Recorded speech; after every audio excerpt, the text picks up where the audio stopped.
दोबारा जब सुसाइड के लिए अटेम्प्ट किया उस टाइम मेरे घर वाले भी टूट गए, लेकिन मैंने ये चीज़ें कभी किसी को नहीं बताई, क्योंकि किसको मैं बताऊं, अगर बताऊंगी तो इसमें उसको ये लगता रहा कि ये थाने में जाएगी नहीं, पंचायतें होगी तो पंचायतों में बस तुम ड्रामे करना कि माफ़ी मांग लेना, माफ़ी मांगने के बाद तेरे को बार बार ये भेजते रहेंगे और ये इज्जत के मारे थाने में नहीं जाएंगे।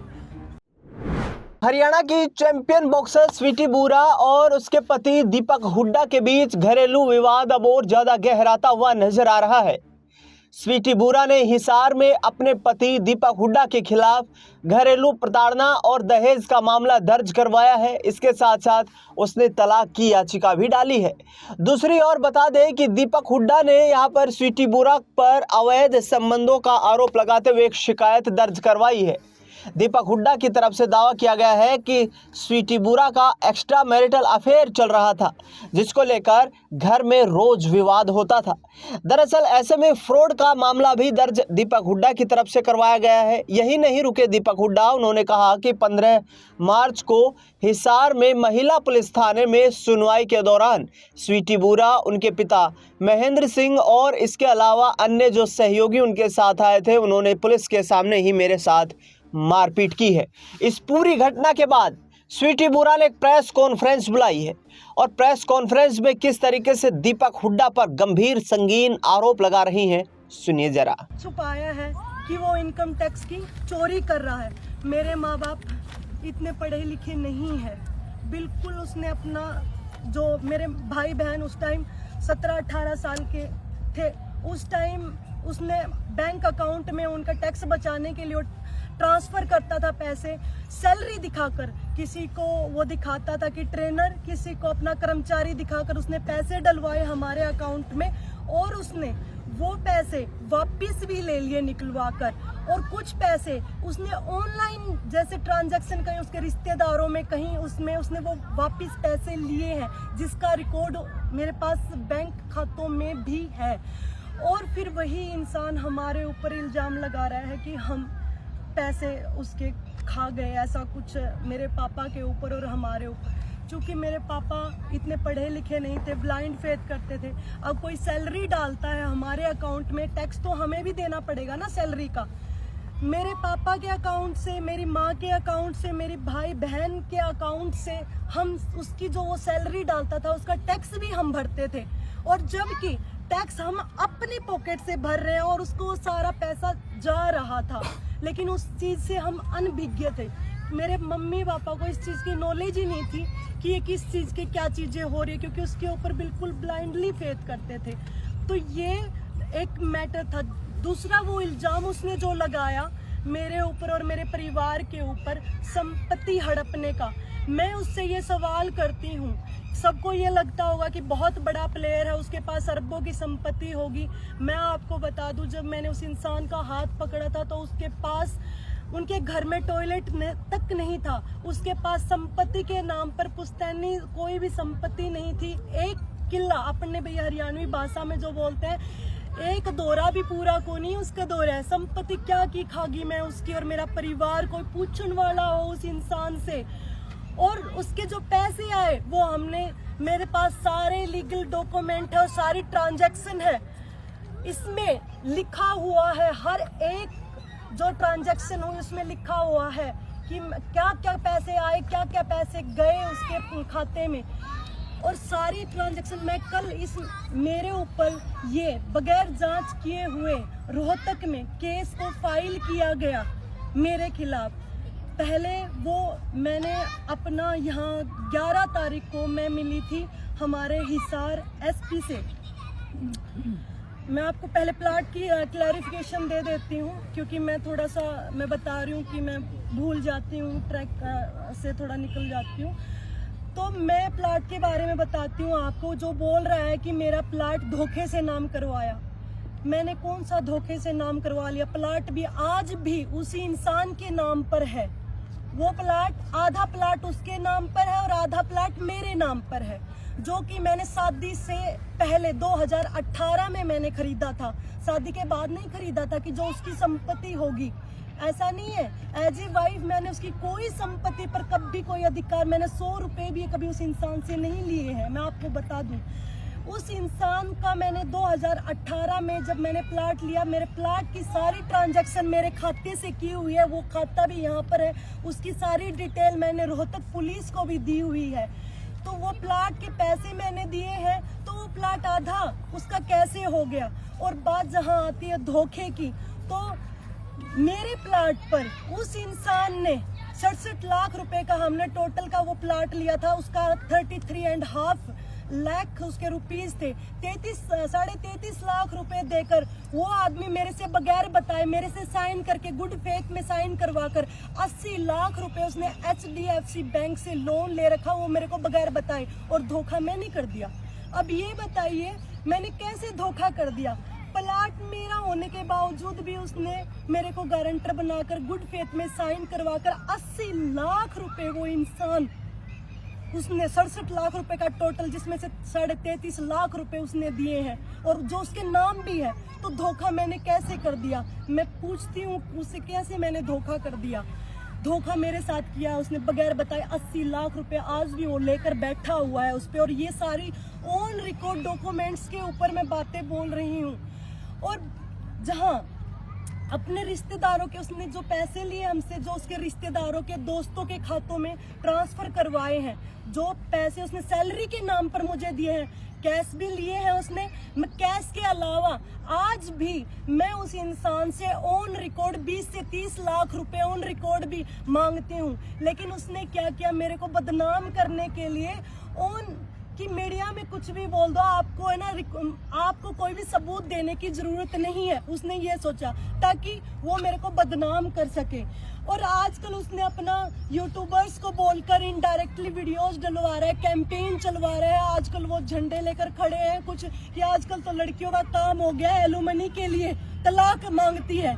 मैंने उस इंसान को ये सब चीजें होने से पहले, ये सब केस डालने से पहले, एसपी को एप्लीकेशन देने से पहले उस इंसान को ये बोला था कि दीपक, हम इतने साल इकट्ठे रहे हैं और मैंने तेरी इतने साल तक मारपीट बर्दाश्त की है, तूने मेरे साथ इतनी जो जात तक की है, मैं अब बर्दाश्त नहीं कर सकती हूँ। हम ऐसे करते, आप मेरे को तलाक दे दो, मुझे आपसे एक फूटी कौड़ी नहीं चाहिए। लेकिन मैं नहीं चाहती कि मीडिया में आए ये चीजें। और उस इंसान ने मेरे को बोला कि मैं आपको तलाक नहीं दूंगा, मैं आपको जान से मार डालूंगा। उसने मेरे को ये धमकी दी। मैंने जब जाके ये चीजें, ये हमारे हिसार एसपी को एप्लीकेशन दी उसके खिलाफ, और मैं आपको बता दूं कि ये सिलसिला आज से नहीं, मेरी शादी के 4 दिन पहले से उस इंसान ने शादी, मेरी 21 दिन की शादी का टाइम हमने रखा था। मैं आपको बता दूं कि उसने शादी के 4 दिन पहले हम अपने रंग दिखाना स्टार्ट कर दिए थे। उस टाइम शादी के 4 दिन पहले वो मेरे से डिमांड करता, वो उसकी बहन, अलग अलग गहनों की, गाड़ी की, पैसों की उन्होंने डिमांड रखी। मैं इतनी फ्रस्ट्रेट हो गई थी, मैंने शादी के लिए भी मना कर दिया था शादी के 4 दिन पहले। तो मेरे पापा और मेरी मम्मी से उसने बात किया, जैसे हम सामाजिक आदमी है, मेरे पापा भी, फैमिली भी, तो वो मानते हैं। वो बोले कि हम अपनी बेटी को तो बहुत सारी चीजें देंगे, भाई आप ऐसे क्यों मतलब वो कर रहे हो, स्वीटी को क्यों बोल रहे हो। मैंने उसको बोला अगर मेरे जैसी लड़की को दहेज देने की जरूरत पड़ रही है तो मतलब और लड़कियों का क्या होगा, जो नॉर्मल लड़कियां उनका क्या होगा। इतनी पढ़ी लिखी ऑफिसर, क्या चीज की कमी है मेरे अंदर, और सारी चीजें तेरे पास मतलब मैं लेके आ रही हूँ, और फिर भी तुम ये डिमांड कर रहे हो। उसने डिमांड की थी उस टाइम मर्सिडीज गाड़ी की, 2.5 करोड़ की मर्सिडीज की। मैंने उसका पेपर में ना कि हमारा इतनी ज्यादा बातें ना आए मीडिया में, ये ना, मैंने बिल्कुल शॉर्ट में उसकी एप्लीकेशन दी थी ताकि बेइज्जती ना हो किसी की, उसकी भी, सिर्फ मेरे को इस आधार पर डाइवोर्स मिल जाए। उस टाइम भी मैं शर्म के मारे मैंने पूरी बातें नहीं बताई किसी को भी, और मैंने सिर्फ एप्लीकेशन दी। मैंने 11 तारीख को एप्लीकेशन दे दी, उसको पता चला, उसको बुलाया गया पुलिस द्वारा, वो इंसान आया नहीं। और उसने काउंटर में 25 तारीख को शाम को उसने सिर्फ दरखास्त दी थी झूठे इल्जाम लगा के अपने। तो उस इंसान ने सिर्फ ये इल्जाम लगाए कि धोखाधड़ी की और पैसों वाले मेरे ऊपर इल्जाम लगाए। और इसके बाद उसने कुछ उच्च अधिकारियों से मिलकर कुछ उच्च अधिकारी उसका मदद कर रहे हैं और उस उच्च अधिकारियों से मिलके उसने एफआईआर दर्ज करवाई रोहतक में मेरे खिलाफ। उसमें मेरे बारे में बोला गया है क्योंकि लड़की के पास अगर कुछ नहीं मिलता तो उसको बोला जाता है बदचलन, जिसके अवैध संबंध होते हैं।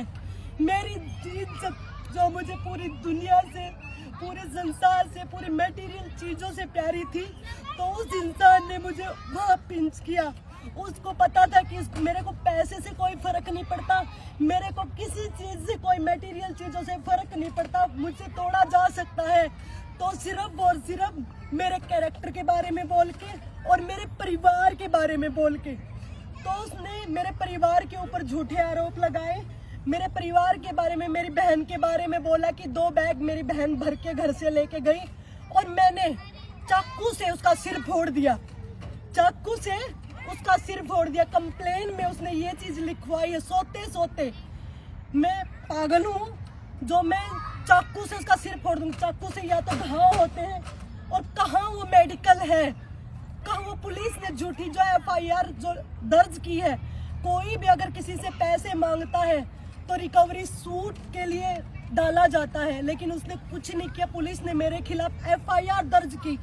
मैं गुनहगार नहीं थी, मैंने सारी ट्रांजैक्शन भी दे दी। फिर भी 2 तारीख को पुलिस ने वो एफआईआर दर्ज की। उसमें जो पहले एप्लीकेशन दी थी उसको चेंज करके, उसमें बहुत चीज़ों को ऐड करके मेरे परिवार के खिलाफ और मेरे खिलाफ ऐड करके वो चीज़ें उन्होंने उसमें डाली और फिर वो एफआईआर बनाई ताकि वो मेरे ऊपर दबाव बना सके और ताकि मैं आगे जाऊं कि उसको तलाक ना दूं और मैं पूरी जिंदगी उस घटिया राक्षस से मैं पिटती रहूं। मेरे साथ बहुत ज़्यादा उस इंसान ने, वो शादी के 4 दिन पहले जो उसने गाड़ी की डिमांड की थी, उसके बाद मेरे पापा ने मेरे सामने इमोशनल होकर बोला कि बेटा 4 दिन रह गए, कार्ड बट चुके, सारी चीज़ें हो चुकी, अगर हम अब शादी को तोड़ेंगे तो बदनामी होगी हमारी। जबकि मैंने मना कर दिया था, उसके बावजूद उस इंसान ने दोबारा शादी के लिए मेरे पापा मान के गाड़ी फॉर्च्यूनर देने के लिए उसको गाड़ी भी दी और सारी चीज़ें भी दी उसको, मेरे परिवार ने मजबूरन। और फिर भी उसको और उसकी बहन को सब्र नहीं आया। कौन से, मैंने एफआईआर में तो सिर्फ ये लिखवाया है कि उसने गाड़ी एक मांगी। मेरी ननंद ने मेरे पास, मैं बता दूं, मेरी ननंद ने उसमें समाज में भी कोई ननंद के लिए गाड़ी नहीं देता अलग से। वो मेरा उसके लिए भी मुझे टॉर्चर करती थी क्योंकि एफआईआर में मैंने सिर्फ मेरे पति को ज़्यादा मेंशन किया था क्योंकि मुझे किसी को बदनाम नहीं करना था, मुझे सिर्फ डाइवोर्स लेना था। सिर्फ इसलिए मैंने बहुत लिमिटेड चीज़ें उसमें मेंशन की थी। वो मेरे को टॉर्चर करती। दिन में 1.5 महीने मेरी शादी को हो गए थे। 1.5 महीने बाद मैं इतनी परेशान हो चुकी थी, मैं छोड़ के अपना मैं कैंप में चली गई। उसके बाद मैंने उसको ब्लॉक, वो बहुत फ़ोन पर भी टॉर्चर करता था, आके भी टॉर्चर करता था और आके मैंने उसको ब्लॉक कर दिया। मेरा जब एशियन चैम्पियनशिप में खेलने की मेरा जब गोल्ड मेडल आया तो सबसे पहले वो इंसान एयरपोर्ट पर मिला, लेकिन उसको ये पता कि मैं दुनिया के सामने में कुछ नहीं बोल सकती। वो इंसान वहाँ ये दिखा रहा कि मैं इतना सपोर्ट करता हूँ। मुझे पता है कि उसने क्या चीज़ मेरे साथ की और क्या वो कर रहे हैं वहाँ पे जाके। इसके बाद बात आती है, जैसे हम आ रहे थे या भी चुनाव से पहले की, चुनाव से पहले जैसे इसकी यह हर रोज़ की बातें बढ़ती गई। मैं दूर रहती, मैं कैंप में रहती थी, सारी चीज़ें। अब चुनाव से पहले हम चंडीगढ़ से सीएम साहब से मिल के आ रहे थे, हम गाड़ी में थे और हमारी इतनी बातें, मतलब जैसे वो मेरे को टॉर्चर करता था, सारी चीज़ें होती थी, मेरे से लिए असहनीय हो गया था। आते टाइम उसने गाड़ी में भी मेरे साथ मारपीट की। जो सबूत मैंने अपने, जो हिसार पुलिस है उसको भी सारे सबूत दिए हुए हैं। मेरे साथ मारपीट होने के भी उसने मेरा गला दबाया और मेरे को मारने की वहाँ कोशिश की। मैं उसमें भी मैं भीख मांग रही हूँ कि मुझे छोड़ दे। तुम इसलिए मेरे को टॉर्चर कर रहे हो कि मैं शर्म के मारे, मेरे माँ बाप की इज्जत के मारे तेरे से भी मैं डाइवोर्स नहीं ले सकती, इसलिए तुम मेरे को इतना ज़्यादा टॉर्चर कर रहे हो। तो फिर उसने मेरे को छोड़ा नहीं और मेरे को वो टॉर्चर करता रहा। फिर उसके बाद जैसे मेरे मामा जी आते, वो एकदम से बातें बदल जाता है और वो फिर मेरे को दबाव बनाता है। वो ऐसा इंसान है, बोलते बोलते एकदम से चेंज हो जाता है। इतना साइको आदमी है वो। मुझे पता है कि एक बार जब उसको रोने के लिए बोल दिया जाए, जब भी वो रो देगा।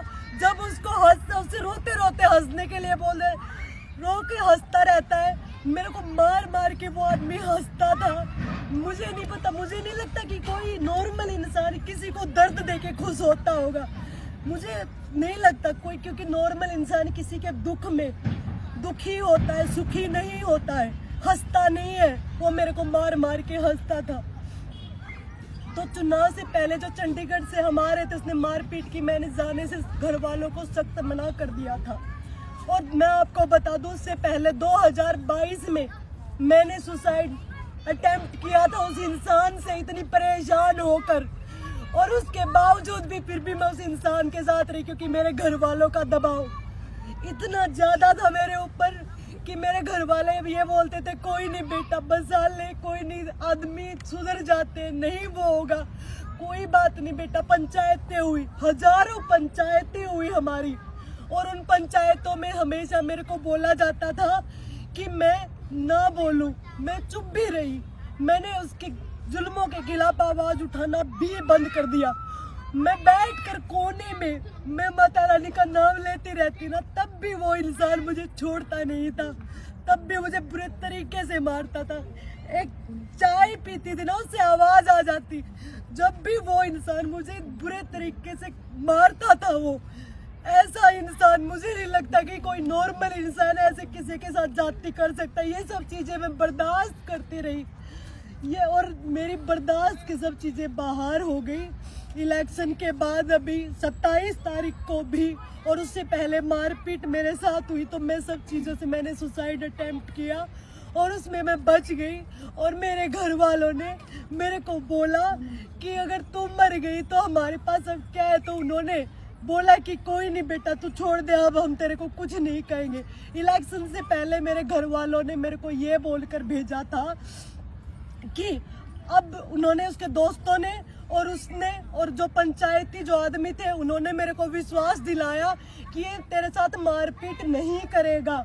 उन्होंने विश्वास दिलाया और बोले अगर मारपीट की तो मैं तुम्हें डाइवोर्स म्यूचुअल कंसेंट से दे दूंगा। उसने ये बात की, हाँ भरी, तो मैं उसके साथ मैं गई। लेकिन वो बिल्कुल भी सुधार में नहीं आया वो इंसान।